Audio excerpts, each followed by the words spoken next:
Welcome back to Beagle Eye Visions. This might be a little bit of a oh man, excuse me. Oh, what the heck? This might be a little bit of a short episode, and hopefully the previous episode doesn't get flagged because they were using the V word. They were talking about the C word, using the V word, and in medicine, and good God, like don't talk about medicine on YouTube. Ugh. Anyways, I don't want to be negative. I don't want to be a Debbie Downer. Don't be a Debbie Downer. We're gonna keep grinding. We're gonna go to this police station. We're gonna get some more knowledge. This episode has been amazing. Nathan Redette is an absolute legend. I love what he's been talking about with, he's been talking about approaching order followers with conscious information, approaching order followers with love in mind. And that's what he's doing. That's what he's talking about. He's really talking about approaching order followers with love in your heart, not in a negative capacity. Like we all have.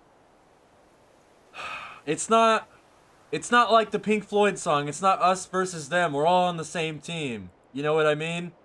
We're all on the same team. We all have to help each other wake up to this amazing, esoteric, occulted knowledge. It's so important. But anyways, I digress. I'm gonna let Nathan Redette and Nate Cap do the talking because they're the legends. I know what I know because I stand on the shoulders of giants. We're gonna go roam around the wasteland, get some more knowledge. I love it. I got off work early today, so I'm super happy I get to record. This is amazing. I love it. I love this. Shout out to Boston. Boston is amazing. All right, I need to stop talking. Let's get some more knowledge. In someone else's face, and they realise quite quick, oh shit, I'm gonna have to change if I accept these truths, and having a lifetime of moral relativism being programmed into them through the school system, through the legal system, and through movies and media, and since I've been awake to objective morality. I pick up on it when just little sentences here and there in a movie. Oh well, there's no such thing as right and wrong. They're little drips. But obviously, if you're not aware of the difference between objective morality and moral relativism, you're not going to pick up on those, and you just then end up being programmed by watching the TV programs, right? So, yeah. Yeah, like speaking of programs, Brandon and I are both, we've been working on the methods of manipulation on these current shows, religion and subversive symbolism. And in your view, let's first start with religion. What's your take on religion, and what's your understanding of how religion is holding man back from real world solutions away from suffering and enslavement? Well, as we know that it roots from the Latin religare, to bind, as you said, to hold back from truth, from order, from freedom, and it's one of the pillars or tenets of Satanism. It's a fundamental part of the Satanist religion.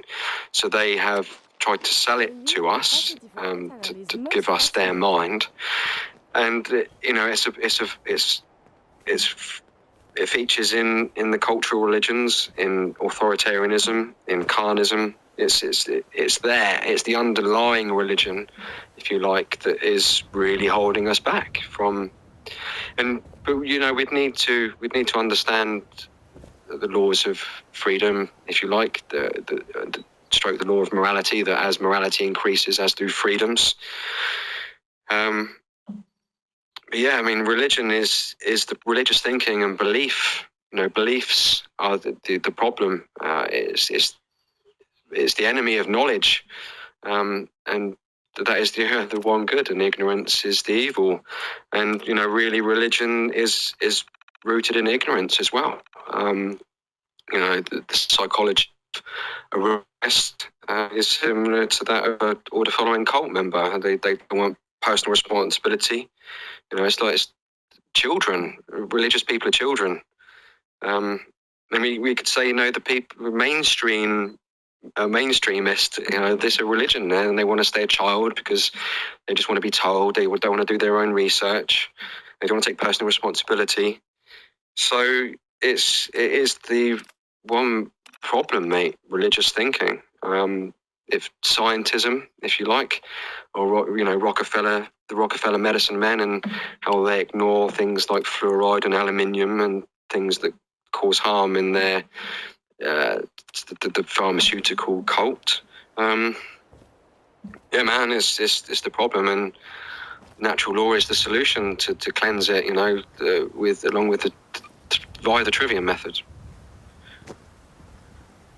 You mentioned Satanism. What's your take on Satanism? Mm-hmm. Well, as we know, most people have the incorrect connotation to Satanism because, again, through drip feeding the programming, most people would associate that with a red-horned devil or committing some sort of animal sacrifice in the woods in your robes to a bomb, around a bonfire or something like that. But it's really it's selfishness, it's moral relativism, it's solipsism, it's eugenics, it's thinking that you've got the right to rule others, and it doesn't really matter what you do to get what you want, or and this is the mindset of the ruling class. The survival of the richest kind of mentality, where they think because they've been born in certain bloodlines or they've got a bigger bank balance, then they somehow have the right to rule over the rest of humanity, and to pick and choose who dies as well. It's a psychopathic, sick mindset. But because most people are moral relativists or carnists, or they're solipsists because they don't think there's any such thing as truth, then they're Satanists by proxy. Most people out there are de facto Satanists, and they hate you for saying that, and because they'd have the wrong connotation with it, which is all part of the programming. Right. Yeah. Yeah, very well said. Thanks, man. It comes out sometimes. Yeah. I wanted to move on to symbolism. I wanted to know your knowledge of symbolism. What symbol, or my question is, what symbol or symbols have revealed the most to you? Interesting. Okay. I'm actually going to tell a little anecdotal story. It just popped into my mind. And I remember being a young child, around the age of 8, and I was sat up in my bedroom on my own. And up on the dresser, this is my nan and granddad's house, so it's all kind of old decoration and old furniture. And there was a Christian cross, but it was on a pivot, so you could actually invert it. And I was looking at that, and then I had these new stickers, and the sticker pack were all American kind of military stickers, and there was the Pentagon, there was the United Nations, and then there was the seal of United States. And it was I just had a knowing, or an epiphany, if you like, when I realised that the Pentagon symbol was a downward pointing pentagram, and I linked that to the downward pointing cross, or that could be inverted, and I just had a knowing, and then I knew that there was something up with the UN symbol as well, but I didn't know. I just knew that there was something a little bit, nefarious with it. And obviously, when you, as an adult, 30 plus years later, and you've gone through the information, and you think, shit, I had an innate knowing when I was a kid. And then there's another interesting one when I got my first compass set, and I remember literally the first time I used a compass, and I started started drawing it, and I just instinctively did the seed of life. I was like, whoa, that's really cool. And it was like again, like a deeper knowing of, like, and honestly, it's like I knew that all of the secrets were in there. But as a child, it kind of scared me a little bit, and I discounted it because I guess I didn't. I thought, I can't. All the secrets can't be in there. That was just, but yeah. And on my science book when I was at school, I had the flower of life. I drew that, and that was on my science book. But I didn't, back when I was at school, I didn't obviously associate the two. I just had it on my science book, and that's obviously true science, and it's all in there.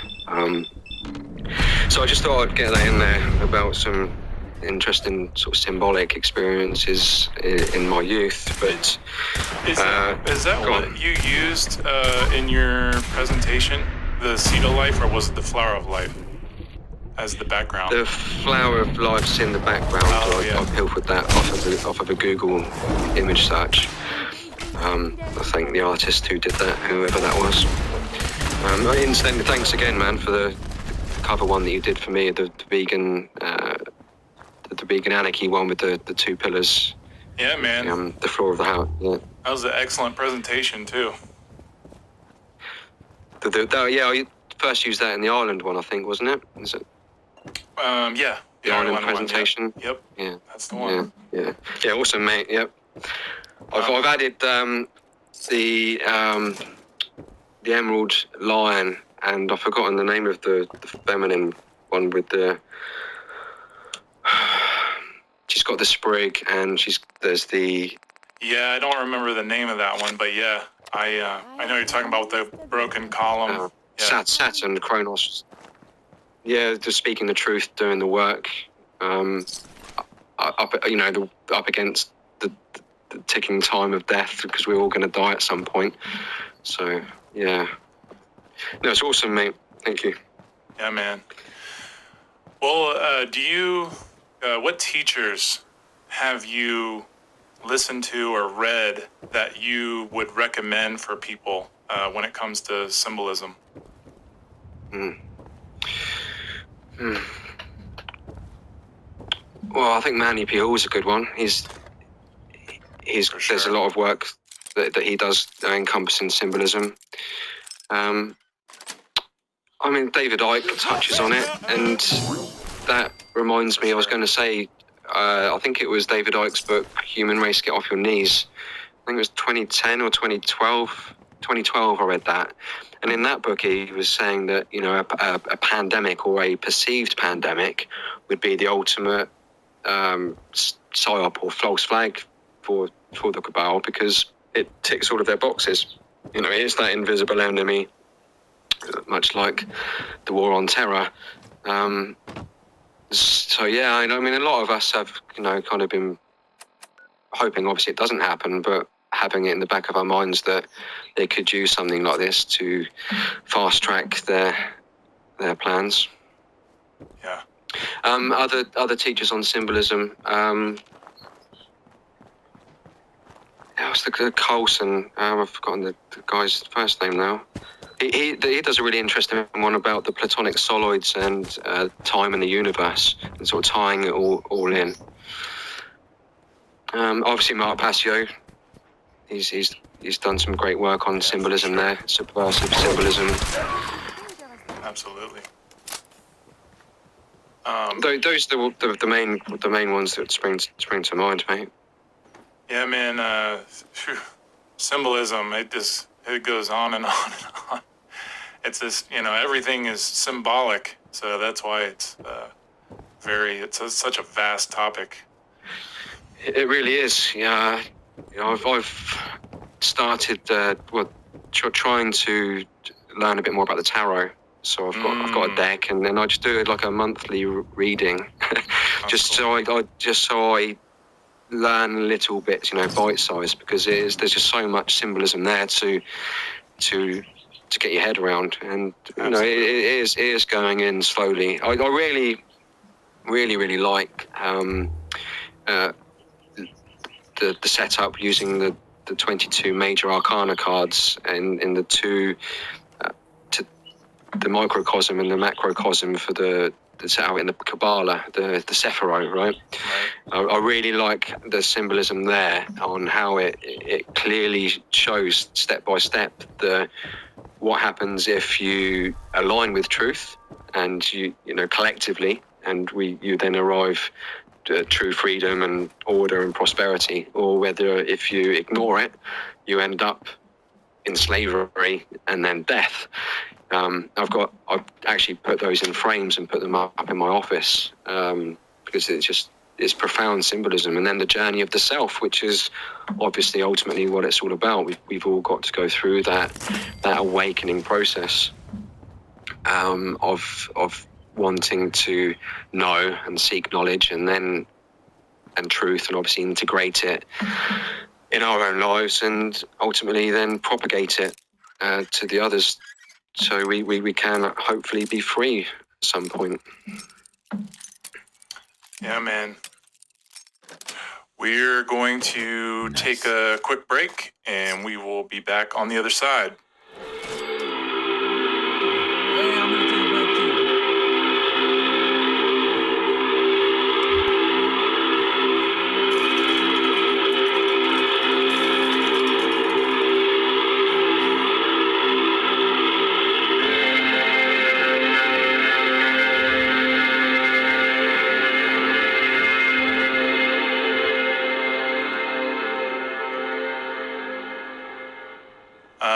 This has been really awesome to have you on here, and I was wondering if you would. Likewise, man. I appreciate it. Would you be willing to give a short synopsis of your seed presentation, just so people know what they can really look forward to? Yeah, sure. So the title aside at this stage is ultimately looking at how entheogens can help each stage of the awakening process that, like I say, that we need to go through as individuals. And I'll be getting anecdotal as well, because, you know, I've got first-hand knowledge and personal experience of going through that process using entheogens. So, yeah, I'll be looking at the stages of awakening. Yeah, likewise, mate. And really hoping that, you know, something happens to where, you know, you don't have to be injected with anything to come over here. And if so, that'd be great. It'd be really cool to meet you. If not, hopefully also with the CubbyWhole that we'll be moving into video interviews, and then we'll be able to at least like see each other through a screen, which, you know, it's not as good as like meeting in person, obviously. I look at this screen in this way as the mask in a lot of ways, because you know, we're so restricted in our travel and, you know, who we can see anymore.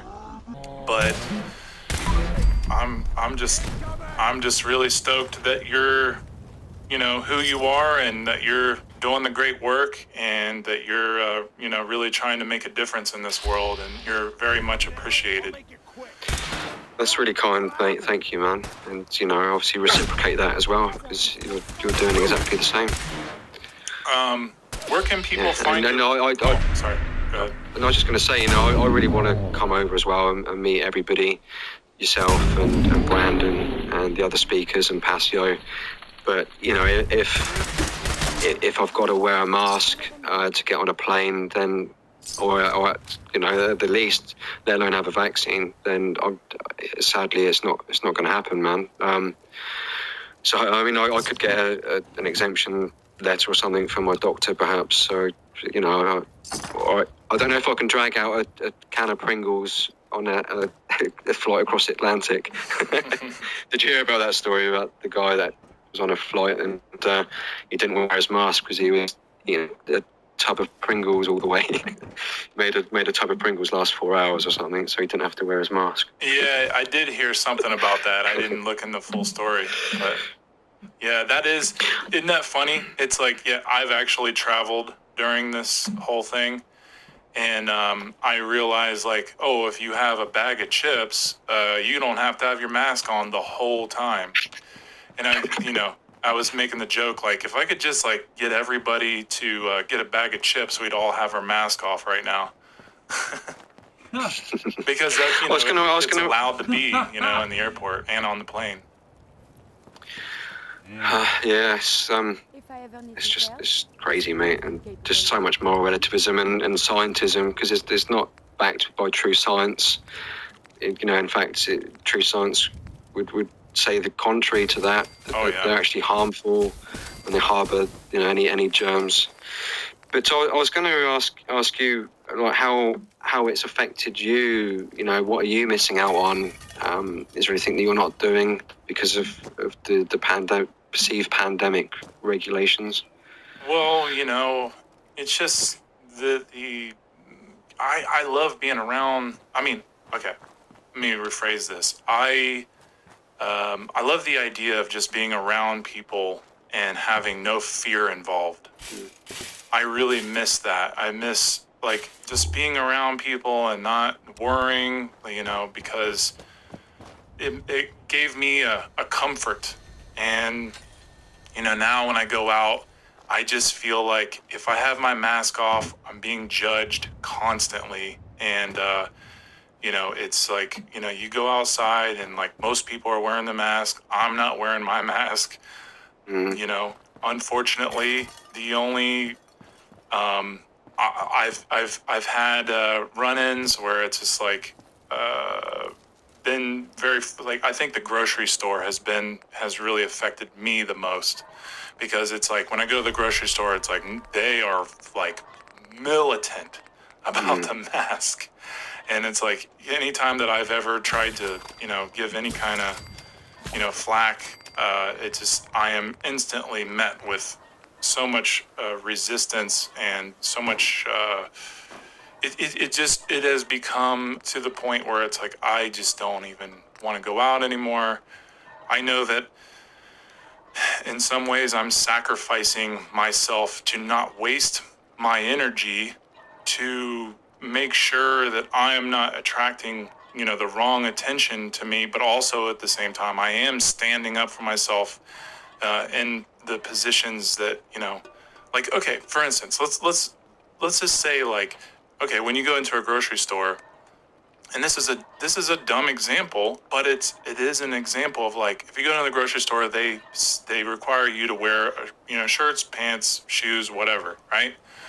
Well, it's like, okay, well, obviously, okay, they have these rules. Well, if you're not following these rules, they'll ask you to leave, and they have created this rule to cover up your mouth and make it to where and your nose to where you can't even breathe. And it's like, I just think like, when people start using that quote unquote logic, like, well, you wear shoes, you're required to wear shoes, and you go wear. I don't agree with that.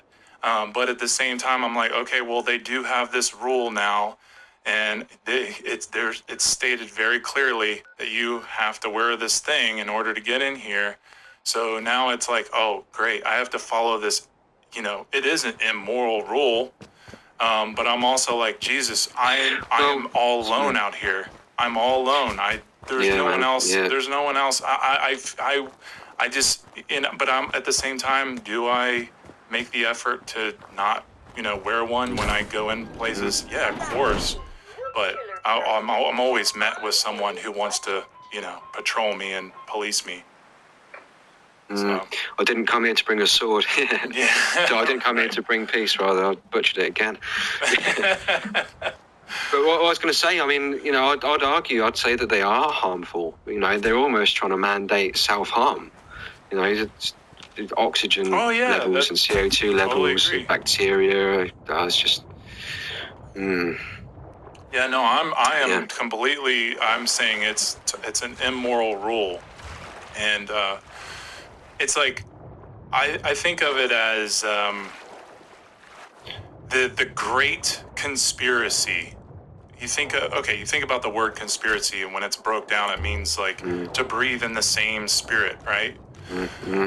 Well, like I look at, this whole thing as, it is literally cutting, like you think about everything that's happened this year. Think about like people are dying because of what? Breath, like their respiratory, machines are killing people, right? And it's like, it's a respiratory problem that people are getting. When you're wearing a mask, it's hard to breathe because you're wearing a mask. You think about, we're all breathing the same spirit, the same air. Yeah, Spiro Spirate, isn't it? Right, yeah. We are breathing in the same spirit, this oxygen that we need. It's a life force, and we're being cut off from that. And, think about like, Black Lives Matter. What were they saying? They were wearing a mask saying, I can't breathe. Right? And then you think like, so many people, jumped in on that as well. Right. And then you think about like all the forests that have been burning the quote unquote, lungs of the earth, right? And so it's like this, and you and I both know, like, there's definitely some stuff going on with that. Those forest fires in Australia and South America and Africa. It's like, all right, they don't just like get that big by themselves. There's definitely got to be some inside stuff going on. But the point is that, like, you look at the pollution, you look at like, the climate change and all that, and it really is this like giant conspiracy ritual where it's like, that's how I see it, is like there's this, it's all about killing the air because the air is the life force. It's the spirit, so that's my take. Yeah, I think you're bang on there. With the death cult. Right. It's definitely a big. Yeah, I think you hit the nail on the head there, mate. But yeah, man, I mean, God, I could, like, there's a part of me that wants to make a little presentation, just to like point out all the bullshit of what's going on, and with this whole COVID thing, and but also at the same time, like, I know a lot of people are already doing it, which is great, but I'm torn because like I want to put something out, but I'm also like, well, I want to just like continue putting all this information out that leads up to helping people understand what's going on. And it's a lot of work, man. I mean, let me tell you. I mean, I know you already know, but I'm just saying, like, it is.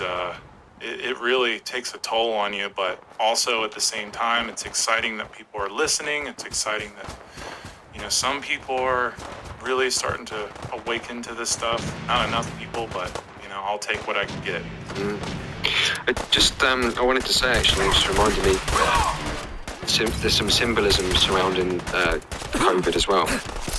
And I wanted to say that England went into the first lockdown on the 20th of March. So it's obviously the beginning of the season of sacrifice. So that was, and then the next one was on Guy Fawkes night as well. And that was announced on May Day, I think. Interesting. Hang on, okay, no. There's an announcement. But yeah, it happened on Guy Fawkes. No, I wanted to see what your thoughts are on this as well. Because the cult of the Black Sun, right, and their symbol. Right. When you block out the sun, that's the only time when you can actually see the corona with the human eye. Right. So that it would be a black sun when you can see the corona. But I thought that was quite interesting. And the actual symbol for the coronavirus is very similar to a black sun. Right. If you look at it. Yeah. Yeah. For sure. Yeah. I thought that was quite interesting. I even thought the symbol for the virus, that little round thing with the, little The black, that's what I'm talking about. Yeah, it looks like a black sun. Right. Yeah, but I was saying, like, have you ever seen, what I'm talking about with the ship, not ship. Those like mines, underwater bombs in the ocean. Yeah, mines. Yeah, the mines. Yeah, they look like those. Yeah. That's crazy. You know, almost like they're planted. I mean, you know, humans planted those there, right? Yeah. So it just makes you think, like when you think about correspondence. But yeah, man, the symbolism that has come out of this year has been unbelievable. It's been a clown show, man. It's been such a clown show. For sure, like the greatest clown show that's ever existed. Yeah.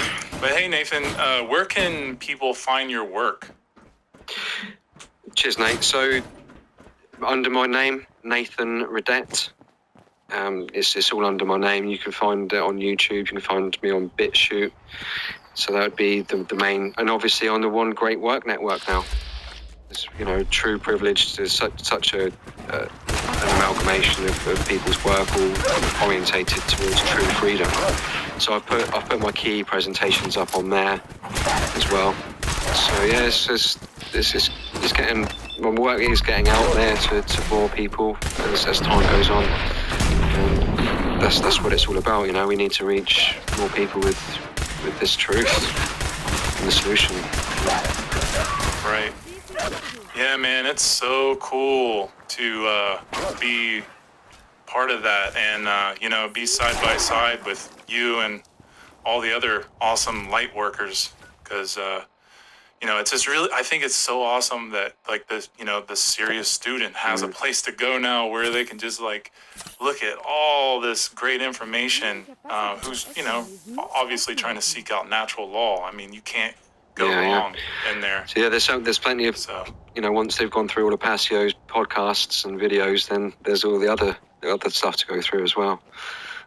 Yeah. Right. Yeah, man. Yeah, it's so cool. It's so cool. I'm definitely gonna check out more of your work. I really like what you're doing. Yes. Shout out to the One Great Work Network. I will leave a link in the description of this video as usual. I'm going to take a break right there because this episode has about 40 minutes left. And, you guys know, the PS4 only lets me record for about an hour, for 60 minutes, and then it cuts me off. So, well, I'm going to take a break right there. I will be back to wrap up this episode. And then we will, what was the location we're headed to? We're going to the Forest Grove Marsh for literally no reason. And then, man, cleared all these places. I might have to go back to Far Harbor because them creatures are crazy powerful. But alright, hopefully